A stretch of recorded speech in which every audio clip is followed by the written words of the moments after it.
Hello and good morning everyone and welcome back to my another vlog. মোৰ মাতটো আপোনালোকে চাগে শুনি অলপমান বেয়া পাইছে মোৰ মাতটো ভাগি আছে সো হেতুৰ কাৰণে মই প্ৰথমতে সৰি কৈছো আপোনালোকে দেখিবই পাৰিছে মই আজি ৰাতিপুৱাই চাদৰ মেখেলা পিন্ধি পেলাই একদম ৰেডি কিয়নো আমি আজি গৈছিলো ভৰালি নামঘৰলে ইয়াত অকল নগাঁও বুলিয়ে নহয় অসমৰ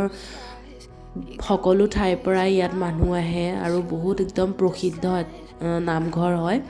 আমি প্ৰত্যেক বছৰে যাওঁ হয় মাঘ মাহত নহয় ফাগুন মাহত নহলে বা যদি তেতিয়া যোৱা নহয় একেবাৰে বহাগ মাহত যাওঁ আৰু আজি আমি গলো যেহেতু ভন্তিৰো পৰীক্ষা আহি আছে সেইবাবে খৰাই আগবঢ়ালো আৰু এটা বিশেষ নিয়ম কৰিবলগীয়া আছিল যোনটো মই মোৰ পৰীক্ষাৰ সময়টো কৰিছিলো সো হেতু কৰা হ'ল আৰু আমি প্ৰায় 11টা মান বজাত গৈ পেলাই নামঘৰ পালোগৈ আৰু আমি যোৱাৰ দিনা দেওবাৰ আছিল যেহেতুকে সেইদিনা নামঘৰত বহুত বেছি ভিৰ আছিল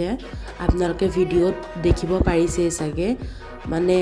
চাকি জ্বলাবলৈকো মানে বহুত জায়গা বিচাৰিবলগীয়া হৈছিল আৰু আমাৰ গৈ পোৱা অলপ দেৰি হৈছিল যেহেতুকে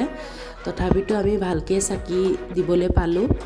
আৰু আমি সকলোখিনি কাম কৰি লৈ তাতে ভাগৱত পাঠো হৈ আছিল সো আমি তাত ভালকে সেৱা কৰি লৈ পেলাই আমি কিবা এটা খাবলৈ গলো নামঘৰৰ ওচৰতে সৰু সুৰা দোকান বহে সো আমি যেহেতু ৰাতিপুৱা সকলোবোৰ প্ৰায় খালি পেটেৰে যায় যেহেতু চাকি জ্বলোৱাৰ আগত তেনেকে কোনো একো নেখায় সো তেনেকে কিবা অলপমান খাই কৰি লৈ পেলাই তাত বহুত বেছি বতাহ দিছিল আৰু সেই বতাহ খাই আজি মোৰ মানে অলপমান গাটো ঠিক নহয় এতিয়া